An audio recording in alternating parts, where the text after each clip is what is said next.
After the death of Socrates and the breakup of Greek culture that resulted from the Peloponnesian War, Socratic philosophy went into a decline and fragmented into several pieces. And the fragments of Socratic philosophy make up the body of Hellenistic philosophy. What I mean by Hellenistic philosophy is the subsequent developments of Greek philosophy, which take their cue from the Socratic approach to philosophy. Yet, they don't have all the component parts of Socratic philosophy. They usually lack the wit. They almost always lack the poetry. Occasionally, they absorb some of the ethical doctrines or epistemological doctrines, but the ones who come after Socrates never really live up to the Socratic ideal.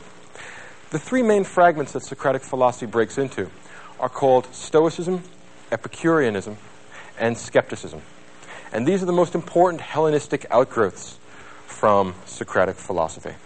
And since Rome, the Roman Empire in particular, is the political entity which ultimately dominates the Mediterranean basin and absorbs and inherits the tradition of Greek philosophy, most of the Hellenistic branches of philosophy are developed in connection or with reference to either politically or intellectually with Roman culture.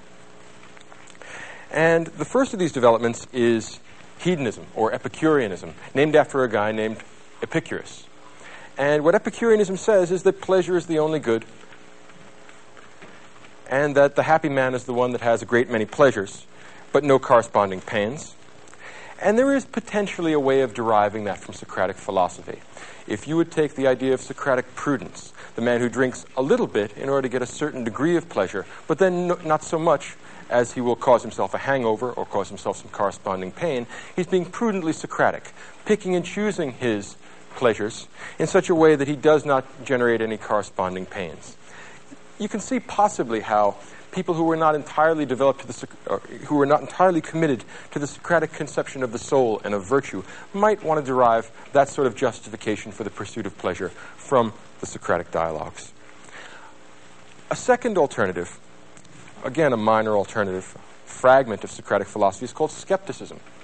Socrates, throughout most of the dialogues, I would emphasize the word most rather than all, says that he doesn't know anything. Part of the Socratic irony is this posture of acting as if he's really an ignorant man when in fact he is wise, in saying that he knows nothing and thus never trying to teach people by directly making declarative sentences. For the most part, Socrates teaches by question and answer. Socrates helps people to articulate and to realize what's already buried within their soul. When Socrates does that, when he's in that skeptical mode, he says, I myself know nothing, all I do is inquire into things. I'm the eternal inquirer. I'm the patron saint of rational inquiry. And it's possible to see, particularly within the context of the Roman Empire, how skepticism might develop from that Socratic stance of knowing nothing. Remember that the Roman Empire is a heterogeneous mix of peoples and cultures and religions and philosophical positions. And after being forced to encounter one cosmogonic myth after another, one theory of religion after another, one theory of morals after another, sophisticated Romans, sophisticated Hellenistic thinkers might well come to the conclusion that Lucian the skeptic did, which is that no one really knows the right path. No one even knows if there is a right path. The best we can do is say that the pretensions made by the various schools of philosophy are just that, pretensions. Skepticism, while it may be rather negative, is at least right. We can be certain about what we do not know. All right? And it's possible to see how someone, especially someone that was terribly frustrated with the attempt to obtain final, absolute knowledge, might resort to skepticism as a kind of easy way out, a way of avoiding the burden of Socratic inquiry. The third and most important development in Hellenistic philosophy is called Stoicism. And Stoicism is probably the greatest and most interesting achievement of the Hellenistic philosophers. And while it never achieves the poetic and intellectual grandeur of the Socratic synthesis, of the Platonic overarching system which makes statements about the entire human condition, Stoicism is, in fact, a noble philosophy, an excellent philosophy for silver men, for those spirited men in the Republic who are going to be our guardians. It's an excellent philosophy for military men. It's an excellent philosophy for people that are going to be practical politicians if they intend to be virtuous, if they intend to pursue the public good. And Stoicism is characterized By a rejection of pleasure as the standard of human happiness and human felicity, Stoicism takes the position that the wise man, the good man, the philosopher, is a man who lives in accordance with nature. He fears only abdicating his moral responsibility. He is not afraid of pain. He is not afraid of death. He is not afraid of poverty. He is not afraid of any of the vicissitudes of the human condition. He fears only that he should let himself down and that he should be less than a complete human being. According to the Stoics, and there are a number of Stoics, 2 or 3 or 4 or 5, that actually develop the doctrine, but all the doctrines are quite similar. The only matter of concern to a wise and philosophic individual is the things completely under your control. You can't control the movements of the sun and the planets. You can't control whether a leaky ship sinks or makes it to port. You can't control the weather. You can't control other people. You can't control the society around you. There's only one thing, and one thing only, that you are in control of, and that is you. Your will, your intentions, yourself. In other words, the wise man, the truly philosophical man, is the man who is entirely in control of his own soul, who takes utter and complete moral responsibility for his actions and is indifferent to everything else, not because he doesn't care about other people, not because he doesn't care about the felicity of the entire human species, but because it's not under his control. There's no use wondering or worrying about what tomorrow will bring, since tomorrow isn't under your control. Do what's right today and let tomorrow take care of itself. The Stoic philosopher is the man who has liberated himself from fear. He's not afraid of death. He's not afraid of pain. He's not afraid of other people's dismissal as a fool. The only thing he cares about is that he should meet his moral obligations. Ralph Waldo Emerson once said that greatness is the perception that virtue is enough, which is an elegant and beautiful line. And he might well have stolen that from one of the Stoics, because all of the Stoics basically believe that. Virtue, moral virtue, an organized soul which pursues rationally the ends which are good for all human beings, that's the Stoic conception of virtue.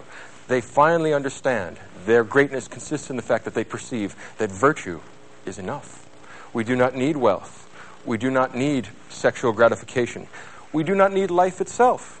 If moral virtue tells us that we must die in the pursuit of some good end, the protection of our family, the protection of our home, the protection of the innocent, in the doing of right, nothing should be spared, not even our lives. The Stoic wise man is a man who has trained his soul, trained his mind, so that he is not afraid of apparent evils. He is only afraid of real evil. He is afraid of losing control of his soul. He is afraid of being a slave to lust, to desire, to emotion. The Stoic man is the honorable philosopher, the man who stands at his duty and is steadfast and serious-minded. In living according to nature, what the Stoic philosopher does is examine the nature of the human condition and the nature of the world around us. He discerns his position in nature. He discerns the kind of creature that he is. And he lives in such a way as not to disgrace himself, as not to be less than what he truly could be. He won't live the swinish life that we found with Aristophanes. He wants to be, if not a god, certainly not less than human. He won't be an animal either. He will live up to the fullest potentials that human being has to offer. Now, among the Roman Stoics, 2 are especially noteworthy. One is Epictetus, and one is Marcus Aurelius. And one of the wonderful ironies about the history of philosophy is that Epictetus was a slave and Marcus Aurelius was an emperor. And philosophy is the great equalizer. Both the slave and the emperor can equally well participate in a philosophy that is accessible to all human beings as human beings. There is nothing less conscious of social status than philosophy. A wise man, a man who is disciplined, in control of his motions, and follows the way of nature, can be a good man no matter what his position in the social structure is. He is not responsible for the social structure, and it is not his problem. If the gods or nature or whatever is controlling the world makes you a slave, then be a good slave. If God or nature or whatever is controlling the world makes you an emperor, then be a good one. Your job is not to disgrace yourself and live up to the highest potentials of human being. The most interesting of the Stoics is Marcus Aurelius. Lord Acton, the great English philosopher and historian, once said that power corrupts, and absolute power corrupts absolutely. And that's generally speaking true. The difficulty with that generalization is Marcus Aurelius. Marcus Aurelius was an absolute ruler. He was a ruler of the Roman Empire. He was an emperor. He had absolute power of life and death over everyone in the known world. I don't mean everyone in the world as we know it today, but everyone in the world as the Romans would have known it. They don't know about China or have a very attenuated conception of the Eskimos. For them, the world is the Mediterranean basin, and Rome owns it. And Marcus Aurelius owns Rome, essentially. His word is law. Now, for almost all the Roman emperors, they lived scandalous lives, and they disgraced themselves. They were much more concerned with indulging their sensual appetites, satisfying their passions, flying into rages. Marcus Aurelius is the standing exception to that, and the exception to Lord Acton's generalization. In his case, power didn't corrupt. Absolute power did not corrupt absolutely. Instead, absolute power allowed us to see what the man underneath the body is really like. It allowed us to find out what Marcus Aurelius' soul is like. Imagine a man for whom all the restraints of law and custom and political order are taken away. He can have whatever he wants. If a man under those circumstances behaves well, you know something about the soul underneath, because no external constraint is making him do what he is doing. And Marcus Aurelius is the one example of an absolute ruler who behaves himself in such a way as not to disgrace himself. It's an amazing temptation. Imagine what it's like. Stop and put yourself in that place for a second. Marcus Aurelius takes the throne in 161 AD and he dies in 180 AD. 19 years controlling the entire world. He can have all the money in the world. That's not an exaggeration. All the money in the world. If he wants it, he can just collect it all. He can have sex with anyone he wants, whenever he wants, under any circumstances. If he wants to get drunk, he can have wine brought in by the boatload, infinitely, forever. He can go on a drunk now and stay drunk for the next 19 years until he dies. Imagine anything that the bronze, desiring, emotional, irrational parts of your souls want. And now imagine that you can have it. Now, under those circumstances, imagine that you are forced to bear with this human condition for 19 long years. Now ask yourself, and you didn't give a show of hands, but stop and think about it for a minute. How many of you would fail to disgrace yourselves? To tell you the truth, I don't think that I could meet the challenge. If you're honest about it and you stop and think about what kind of a man it takes to bear up under those circumstances, I think you'll have to admit, or at least I'll have to admit, that he's a better man than I am. And that in this respect, over the centuries, Marcus Aurelius serves as a standing reproach to our self-indulgence, a standing reproach to the idea that we are unable to deal with the circumstances of human life. If you can deal with temptation at that level, I cannot imagine what is outside the human potential. And for the Stoics, we must remember that any virtue which is accessible to any human being is in principle accessible to all of us. We all have a rational nature which allows us to control our feelings, control our behavior, control our connection to other people. Compared to Marcus Aurelius, we have tiny little temptations. We're tempted to steal a little thing. We're tempted to cheat on our income taxes. We're tempted to cheat on our spouses. Marcus Aurelius has that sort of temptation magnified 1,000-fold. And he consistently does good stuff. Stop and think about this for a minute. This is no common man. This is not like the rest of us. And I don't know how he did it. Maybe he did it through philosophy, but, well, it remains to be seen. Marcus is the last of the good emperors. He's the last of the Antonine emperors.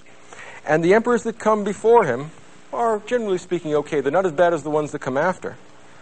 But Marcus is perhaps the greatest of the Romans, the noblest of the Romans. When old-fashioned writers talk about Roman virtue, what they have in mind is Marcus Aurelius, a man who does what he ought to do regardless of circumstance.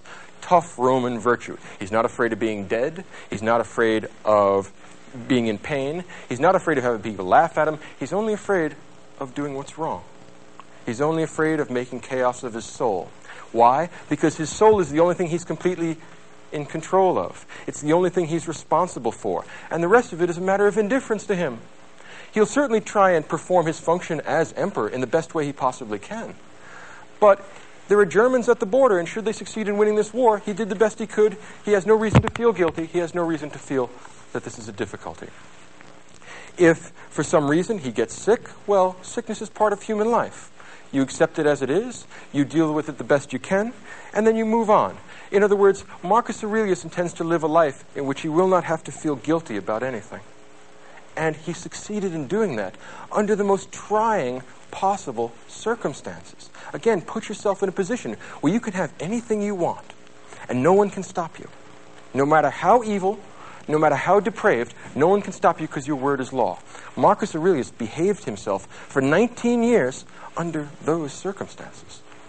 It's a standing reproach to our self-indulgence. The kind of things that Marcus Aurelius writes are not meant for publication. Let's think about this a little further. Marcus wrote this manuscript without intending to have it published. After his death, he wanted to have it burned.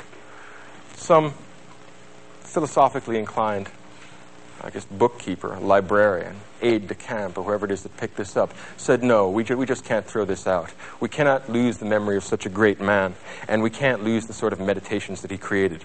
He wrote a book called The Meditations, and it's a book to himself that's not intended to be published. What sort of a man writes a book to himself?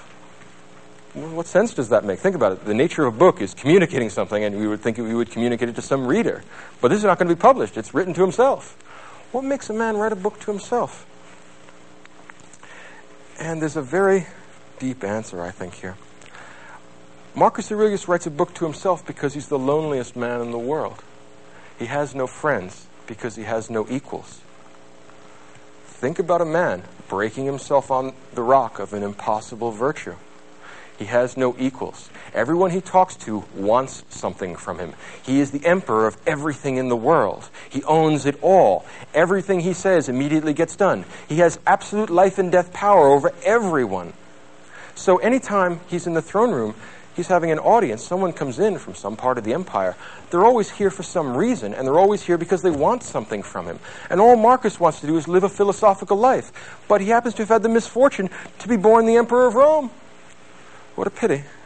So he has to deal with these self-centered, swinish people all the time, and it's his responsibility to do good for them, to give them justice, to give them both examples of virtue and virtuous laws and virtuous decisions. And the weariness of it gets to him after a while. The book that he's written, The Meditations, is shot through with a kind of philosophical melancholy that is extremely moving, despite the stoic content of what he's saying. In other words, oddly enough, there are very few books in the world which generate more pathos, which create more of a sense of pity for a person reading this than this book. He's writing a book to himself because he has no one else to talk to. And what kind of things does he write in the book? Moral maxims. I mean, he has 2 or 3 ideas. It's about 100-odd pages, but he says essentially the same thing again and again and again. Why? He has nobody to talk to, so that limits the scope of his conversations. And he's constantly trying to remind himself that, look, although the people you're dealing with are corrupt, evil, and depraved, it's your job not to get angry with them, but to try and teach them and morally improve them. If you can't morally improve them, at least put up with them, because the gods have created us social animals, and it is part of the mark, or it is the mark of a philosophical man, that he should return benefits for harm, because those that would harm other people do not live the philosophical life. Those that don't want the ultimate good for themselves and for society do so because they don't know any better. Marcus has not only political power, but wisdom, and in that respect, he's the only example in the Western tradition of any ruler who even remotely approximates Plato's philosopher king. And he has some of the qualities that Plato thought the philosopher king would have. He is totally disdainful of wealth. Why? He owns everything. What would it be like to own everything from England to Egypt? Well, the idea of accumulating more stuff becomes less and less interesting if you stop and think about it. And if you can have sex with, say, 1 million people, the million at first has very limited attraction. And at that point, he stops to think, and he says, I will do my best to constantly do what I ought to do. And there is a sort of whistling in the graveyard tone to this book. He is, in some respects, an enormously lonely man, and in some respects, an enormously sad man. There's a melancholy in this that's terrifically moving. And yet, we ought not to pity Marcus Aurelius, because if he looked at our lives, he would pity us. Pathetic creatures that we are, we don't even meet his standard of virtue, and we're pitying him. Think about the irony of that. He said, well, I'd pity you back if I didn't think that was disrespectful.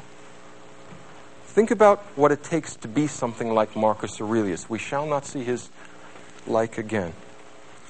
In the book itself, he has all kinds of intriguing and caustic, if you will, moral maxims. He says things like this: "Soon you will have forgotten all things, and soon all things will have forgotten you." In other words, don't get overwrought. You're angry with this guy just because he didn't do what he was supposed to do? Ask yourself how many of the people that are working for you are doing what they're supposed to do. Soon, you'll have forgotten all this because you'll be dead.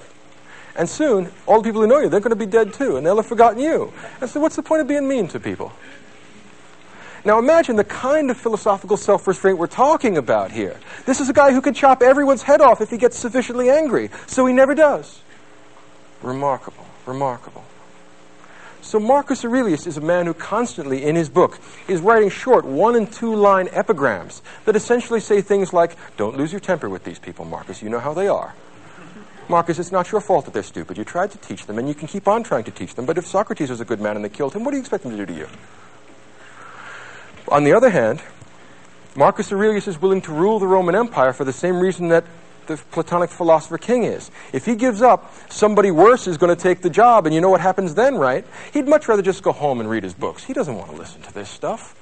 But he says, well, the gods put me here. I didn't ask for this job, but I can't very well give it up. I'd be abdicating my responsibility to other people. Imagine the bad laws and bad emperors were going to get after me. Or should I give the job up now or stand here until the gods are good enough to relieve me of my post? In fact, that's the metaphor he uses all the time. The gods have put you on guard over the Roman Empire. Everyone else is sleeping. Stay where you are and stay awake, elsewise God knows what's going to happen. Marcus Aurelius is constantly whistling his way through the graveyard, trying to tell him that this is a very happy life, that he loves being a philosopher, and he particularly loves the particular portion of reality the gods have assigned to him. Now, I think that everyone believes this except the people that read this book, which perhaps is why it wasn't supposed to be published, because when you look at this, you see a terrifically lonely man, a man of immense moral heroism, who has no shoulder to cry on, who disdains crying because what's the point of crying? We must live in accordance with nature. Now, here's the natural condition of human beings. They get born, all kinds of stuff happens to them, and they die. Marcus's maxims with reference to that are A, stop complaining. There's nothing to complain about because there's only two kinds of things. There are the kinds of things you can control, and there are the kinds of things you can't. If you can't control it, complaining about it is stupid and a waste of time, and I don't want to hear any more about it because you can't control it, so what's the point of talking about this? Or you have the other kind of thing, the kind of thing you can control, like your intentions, like your behavior, like your actions. And since you can control them, who do you expect to help you out except yourself? Stop complaining about that too. So whether it's the kind of thing you can control or it's the kind of thing you can control, Marcus Aurelius does not want to hear any complaints, and he does not want to hear any excuses because there are no excuses to give. Whew. Now, that's easy enough to say, and a lot of people think that other people should be this way. Right? Have you noticed it? Like, you can't help but admire this guy. Like, every one of us, I bet, in this audience, said, wow, what a great guy. I wish I knew him personally. No, you don't. Think of what he'd think of you. You really don't want to know this guy. Imagine working for him. Oh, please. No, this guy is never going to be satisfied. And if he is satisfied, he's not like he's going to give you applause. He's going to say, well, you're doing what you ought to do. No compliments for you. You're doing what you ought to do. You don't need any reward beyond that. You're living like a philosophical man, which is a reward in itself. Virtue is its own reward. You're virtuous. What do you want from me? Get back to work. And, of course, if you're not virtuous, you are pretty much what he expects human beings to be, you swine. And what's unnerving about this is that there's not the slightest taint of hypocrisy in it. He not only says this stuff, he acts this stuff. He not only talks the talk, he walks the walk. He does it. And he does it under worse, more difficult circumstances than you fail to do it. And yet he still likes us. In other words, he still go out of his way to help us out. If he were the judge in a court of law, he would still give us justice, even though we have done nothing to deserve it. As a matter of fact, what is it what's the line from Hamlet? If we gave every man his deserts, who would escape a whipping? Marcus Aurelius would. That's part of the problem with Marcus Aurelius. There's nothing quite like this guy in the whole history of the world. Marcus Aurelius says things in his book like, human beings are social animals. Either teach them or put up with them. The kind of thing that a man has to remind himself of, I imagine. Or Marcus says in another passage, are you weary of enduring the bad men of the world? The gods aren't, and they made them. Are you really weary of enduring the bad men of the world, especially given that you're one of them? Dreadful, powerful, caustic, ruthless analysis of himself and others. He pulls no punches. He is an honest man, and how many honest politicians are there in the world? I mean, it's been some time since we had one leave us literary remains, and here we certainly do have one. The Stoics put together an important and I think worthwhile idea, particularly in this day of international politics, and that's the idea of a cosmopolitan political philosophy. There's few people as cosmopolitan, as lacking in provincial qualities as Marcus Aurelius. The Stoic wise man has made his life consistent with nature, and nature is universal and everywhere. It exists in every place, in every time. So the Stoic man is never any place but home. His polis is the cosmos. That is what makes him cosmopolitan. In ancient Greek political theory, you were a citizen of one political polis, of one particular polis, one particular city-state. You were an Athenian or you were a Spartan. The Stoic wise man is cosmopolitan. Wherever he is, he lives in accordance with nature. Whatever he does what he knows to be right. What difference does it make whether he's in a jail cell or in a palace? As Marcus Aurelius put it in a beautiful epigram in the book, even in a palace it is possible to live well. No excuses. Don't tell me that it's because of temptation. That won't go over. No excuses go with Marcus. The idea of a cosmopolitan political philosophy is one of the great achievements of Roman Stoicism. And if you stop and think about it, it's an excellent and a necessary idea when you're running something as big and heterogeneous as the Roman Empire. This tremendously complicated mix of religions and cultures and peoples and all kinds of heterogeneous ideas means that this is going to be a big patchwork, a big quilt. It's not going to be one culturally unified area. But Marcus would be just as happy being a slave as he is being an emperor. He would just as be happy being a Gaul or an Egyptian as a Roman.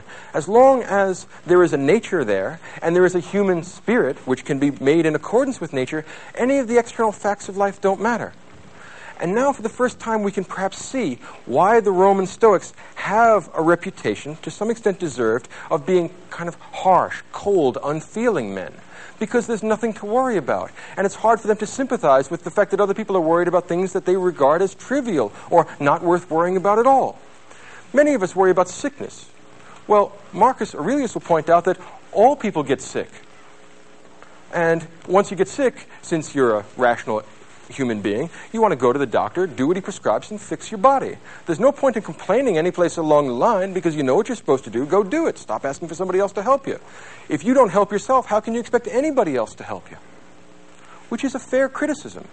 It would be much less persuasive and much less impressive if this were a sort of hypocritical philosophy where Marcus Aurelius indulged himself and told everyone else to be stoical. What really makes this spring to life, what makes this persuasive and moving and important, is that he lives the life. So he doesn't complain when he gets sick. He doesn't complain when he meets military reverses. He doesn't complain about anything. Who would we complain to? The buck does stop with Marcus Aurelius. If you think of the chain of command in the Roman Empire, he doesn't get to complain to anyone else. Everyone complains to him, and he's constantly listening to complaints and difficulties and problems. And he's watching people become unglued, and they're watching them get all upset, and watching them be greedy and avaricious and swinish and lustful and all the things he's not. So he is rather harsh in his criticism, and I think that that's a fair observation about him. But he's not hypocritical, and he's not unfair. And that's one of the cosmopolitan, universal elements in this political philosophy and in this moral philosophy. Because the moral and political philosophy from Marcus Aurelius are going to be connected. In the same way that in Plato's Republic, politics was ethics writ large, and what was good for the individual soul, the gold, silver, and bronze, that ordering of the soul between reason, spirit, and desire. What's good for the soul is the same thing that's good for the city. To have rational people running the government, like Marcus Aurelius, doing their best to follow the philosophical life. You'll want bravery and fortitude and courage among your soldiers, the silver virtues. And among the rest of the people, you expect the bronze virtues. They want to eat and drink and make merry. It would be nice if we could make philosophers of all of them, but if we can't, well, the best thing we can do is to take care of them and prevent misfortunes from befalling them. In some respects, to try and save them from themselves. Now, Marcus Aurelius is the only example of this in Roman culture. there's not a great deal of things that we can compare him to. If we had to say that there was someone to compare him to, it would be Epictetus, the slave.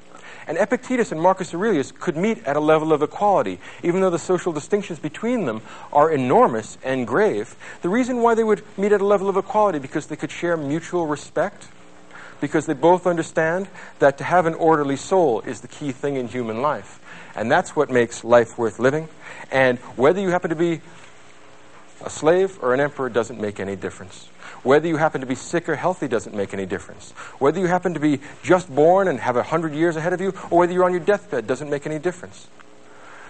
Marcus says, with regard to death, because many people are afraid of death, and he has no understanding. He doesn't really understand what everybody else's problem is. He says, look, everyone dies, so you're going to die. So what's the point of complaining about it? I can understand trying to avoid it. I mean, health is a good thing, but when you're going to die, you're going to die. Don't give in to fear. Don't give in to irrational musings. Don't let your imagination run wild. Control your feelings. Control your emotions. Control that part of you which is you. The meat, your body, not so important. The other stuff around you in the world, a matter of indifference to you. As long as you follow the way of nature, as long as you act in a rational fashion, as long as you live up to the best potentials in the human soul, then you are a good man and you need worry about nothing else.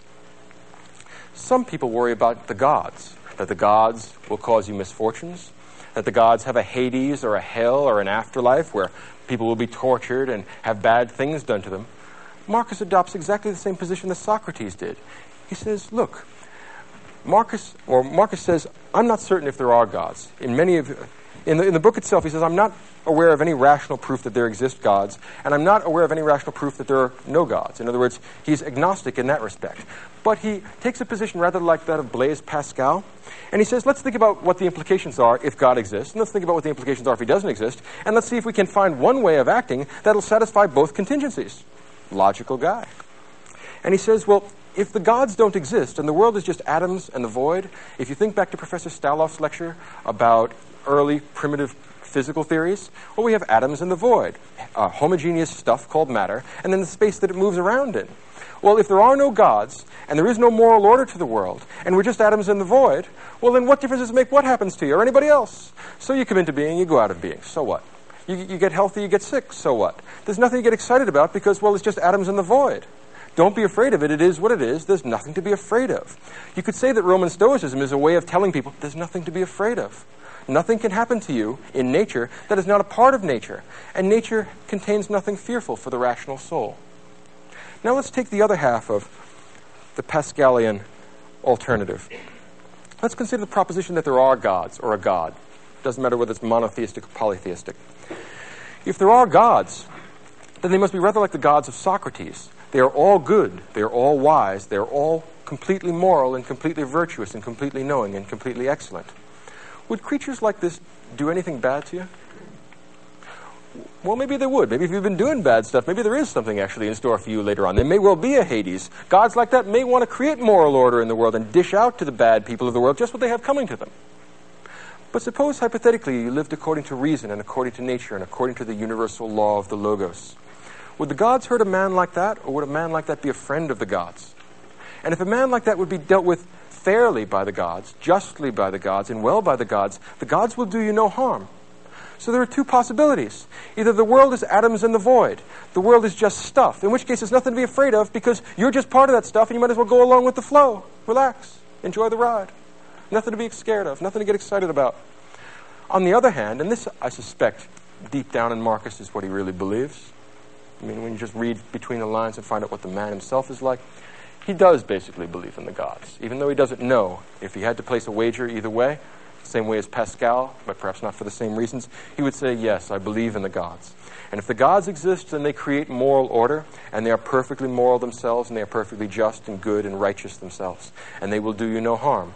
So if there is an afterlife, and you behave well, the gods will do you no harm, because you deserve no harm done to you.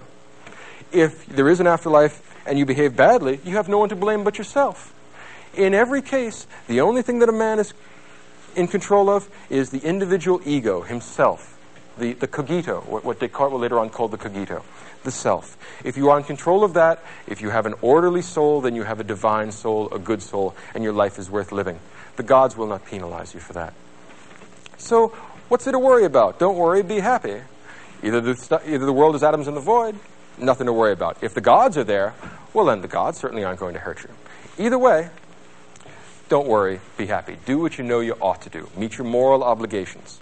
In some respect, and I think that this is worth taking notes on if you happen to be here at the Kant lecture next week, or 2 weeks from now, is that the Stoic conception of virtue is an anticipation of what I will call the Kantian conception of virtue. Those of you who are familiar with the works of Immanuel Kant can recognize the single-minded and ruthless acquirement of virtue as being the Kantian conception of moral action or good moral behavior, and the Stoic conception as well. Both Kant and Marcus Aurelius have achieved the greatness that comes from being aware that virtue is sufficient in itself. The single-minded pursuit of rationality, of justice, of temperance, of fortitude is what this book is all about. And in some respects, I feel a little bit like a voyeur in opening up a manuscript that Marcus never meant to publish, and doubtless he would be nothing except embarrassed if he knew that people were reading this book, because he wouldn't want to show that crack in the Stoic face, right? He doesn't want to give people the idea that he ever worries or ever gets upset at all. In other words, doubtless, if he's in heaven, he regrets every line he ever wrote. Not because he doesn't think it might benefit us, but because it shows the sort of weakness not entirely consistent with Stoic virtue. Perhaps there are other Stoics who suffered more pain, who had greater difficulties, and never wrote a line. In Marcus Aurelius' view, those men would be greater than he. And whether there exist such people or not, Marcus Aurelius is a sort of standing reproach to our weakness, to our self-indulgence, to our willingness to give in to what we want, to our inclination to make excuses about things that were entirely up to us, and to try and act as if we are not responsible for our behavior. One might want to say that Marcus Aurelius is an important step in the construction of the Western conception of the self or the ego. You are the part of you, not the meat, but the will, the soul, the internal stuff. That's what you're responsible for. That's what the gods will judge you on the basis of. Apart from that, don't worry about it. All other things are matters of indifference to you. Connect yourself to nature, do what's right, and let the devil take the hindmost. It's not your problem. Stoicism is an appropriate philosophy, I would say, for serious, ruthless, introspective people that want real answers and are willing to take no nonsense. In that respect, it's a kind of moral philosophy I would be inclined to teach at, say, West Point. If I were teaching people that are going to be under terrible danger and terrible fearful conditions, I would teach them to do what they know they ought to do, and to discipline and organize their emotions in such a way as they behave themselves in a way that is not disgraceful. To avoid that is the epitome of Stoic virtue. And it may not have all the attractive elements of Socratic philosophy. It lacks the poetic element of Platonism. It lacks the comprehensive intellectual drive of Socrates. But it still contains elements of Socratic nobility that neither skepticism nor Epicureanism offer us. And in that respect, I think it's the true heir of Socratic philosophy. The key idea behind Marcus Aurelius, something like this, that it's just the human condition for us to have troubles and worries and anxieties and problems. Don't torture yourself by worrying about things that aren't in your control. Leave that in the hands of God. Leave that in the hands of nature. Do your best to control the things that you do have control over: yourself, your behavior, your intentions, and your actions. If you do that, you will live a blessed and happy and virtuous and wise life. You will be a real human being. If you fail to do that, gradually the inclination towards debauchery, evil, vice, sin, to put it in theological terms, will become greater and greater, and unless you arrest this slide towards self-indulgence, you will harm yourself and you will harm the people around you. No rational being wishes to harm themselves. No rational being wishes to harm the people around them. Because of that, if we were to be rational, it is the same thing as making us good, and that is the same thing as making us free.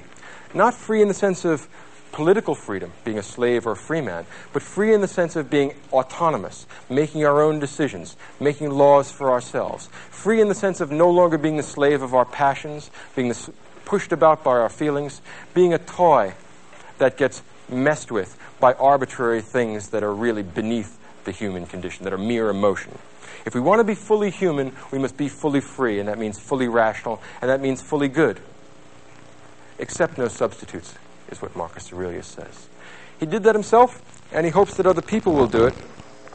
He did the best he could, and you can't help but feel that at the end of his life, he must have felt relieved that the terrible crushing burden of this loneliness, a man that has no equals and has no friends, a man that has nothing but philosophy to guide him, death must have been a great release.